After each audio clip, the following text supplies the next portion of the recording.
Ça vous plaît pas, Gérald Kierzek? Bonjour. Ça vous plaît pas, le passeport vaccinal? L'idée d'avoir une étiquette comme ça, malade ou pas malade, ou vacciné ou pas vacciné, me semble une boîte de Pandore qu'il ne faut pas ouvrir. En tout cas, ça fait 20 ans qu'on essaie de lutter contre ça, contre les discriminations vis-à-vis des gens séropositifs, etc.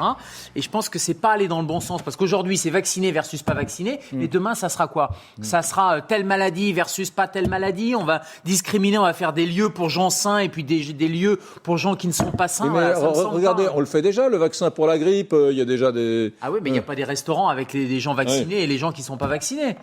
Donc encore une fois, c'est pas Ebola ou c'est pas la peste, le coronavirus. Faut recontextualiser et replacer ça dans la réalité des chiffres. Et la réalité des chiffres, c'est un taux de mortalité qui est de 0,05%, donc qui est quand même relativement faible, qui touche les plus fragiles. D'ailleurs, c'est pas pour rien que ce sont les plus fragiles qui vont bénéficier de cette vaccination. Et aller faire comme ça cette espèce de passeport de discrimination me semble quelque chose qui n'est pas en rapport avec la gravité Gérald, de cette maladie. Je suis parti 5 jours en Guadeloupe avec ma femme.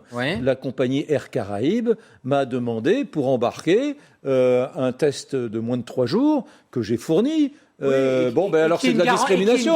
C'est de la discrimination. C'est la discrimination par le test. Si on va par là. C'est complètement stupide. C'est comme prendre la température à l'entrée des magasins ou des bâtiments. C'est complètement stupide. Ça ne sert à rien. De même que ces tests PCR ne servent à rien puisque à l'instant T vous étiez négatif, à l'instant peut-être T plus 15 minutes vous étiez positif. Donc ce que je veux dire c'est que c'est pas une garantie absolue. Non. La garantie c'est des mesures barrières. Non, la garantie c'est le vaccin. Vous seriez Gérald, vous seriez restaurateur. Vous auriez un petit estaminet avec 30 couverts à midi à 300 mètres d'ici. Vous seriez fermé depuis 1 an ou 8 mois. On vous dirait, vous pouvez réouvrir, mais à une condition, c'est que les gens qui viennent déjeuner à midi aient été vaccinés. Vous diriez oui, formidable. Non mais il faut que les restaurateurs rouvrent. Avec ou sans vaccin. Il faut que les restaurateurs rouvrent avec des mesures barrières, avec la possibilité d'avoir une activité économique, avec des gens qui respectent les mesures barrières. Et les restaurateurs ont quand même été vertueux dans cette histoire-là. C'est la double peine parce que eux, ils avaient mis les protocoles sanitaires en place et finalement, c'est eux qu'on a fermés. Alors qu'on voit bien que les lieux de contamination, c'est pas forcément les restaurants. Donc, pardon, mais ça n'a rien à voir avec le vaccin. Le vaccin, c'est une problématique médicale avec les gens les plus à risque et on le voit, c'est les gens dans les EHPAD. Et malheureusement, c'est pas les gens qui vont dans les restaurants. Je suis désolé, mais à chaque fois qu'on part là-dedans, il y a toujours quelqu'un qui vous rappelle les heures sombres de l'histoire, l'époque où l'on marquait des gens, etc. Vous m'avez compris, et cette référence à la Seconde Guerre mondiale. Bon, enfin, franchement, on ne parle simplement que d'un document qui dit « Monsieur est vacciné, par conséquent, il ne risque pas de transmettre une maladie à d'autres, et c'est de la santé publique. Arrêtez à tout le temps à nous ramener. On vous embauche si vous êtes vacciné, on vous embauche si votre dossier médical est vierge, Vous voyez, quand je parle de boîte de Pandore, c'est vraiment ça. C'est-à-dire qu'on fait d'une condition médicale, puisque c'est quand même ça, la vaccination, une condition médicale, on en fait une condition sociale. C'est-à-dire que vous êtes... Si votre dossier médical est vierge, est clean, tout va bien, vacciné, etc., vous allez avoir un boulot, vous allez au restaurant, vous allez voyager, etc. Et si ce n'est pas le cas, alors aujourd'hui c'est la vaccination, mais encore une fois, demain ça peut être autre chose, eh bien sur ce dossier médical, eh bien vous n'aurez pas les mêmes droits que les autres. Et ça, sur le plan éthique et sur le plan déontologique, et je ne peux que regretter que mon confrère ne pense pas comme ça sur le plan éthique et déontologique.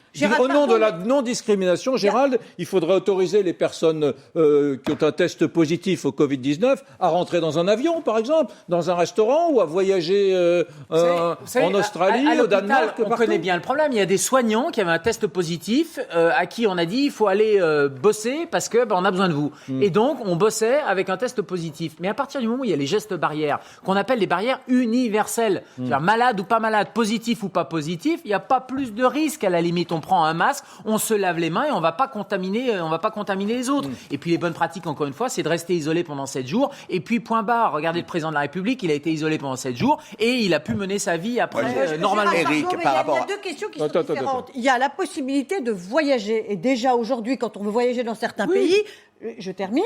Quand on veut voyager dans certains pays, on doit être vacciné. On doit produire son certificat de vaccination. Sinon, on ne va pas dans certains pays. Je parle de la fièvre jaune. Donc, je ne vois pas en quoi le vaccin contre le Covid pourrait ne pas être utile si l'on veut voyager à l'avenir. Franchement, ça ne me choquerait pas. Mais en revanche, l'instaurer à l'intérieur du territoire et l'instaurer pour l'accès à certains lieux, ça c'est tout à fait différent. Et là, je vous rejoins. Mais il me semble que vous mélangez deux problèmes. Non, mais fièvre jaune, le tétanos, il y a des vaccins obligatoires en France. Diphtérie, tétanos, polio. Il y en a 11 vaccins. Et il y en a 11 pour les nouveau-nés. Mais pour les adultes, c'est le DT polio. Pourquoi ? Parce que ce sont des maladies gravissimes. Donc le bénéfice de la vaccination est largement supérieur au risque de la maladie. Non, mais docteur. Pour le coronavirus, pour tout un chacun, et notamment pour des gens qui sont en bonne santé, qui sont des gens qui peuvent voyager, qui vont au restaurant, etc. Bref, qui sont pas en EHPAD et qui n'ont pas 85 ans. Je vous rappelle que la médiane d'âge des décès, c'est 85 ans quand même. Elle était de 84 ans, elle a augmenté, elle est de 85 ans. Les morts du Covid. Donc le bénéfice, il est très clair chez les patients dans les EHPAD, dans les unités de soins longue durée, en gériatrie.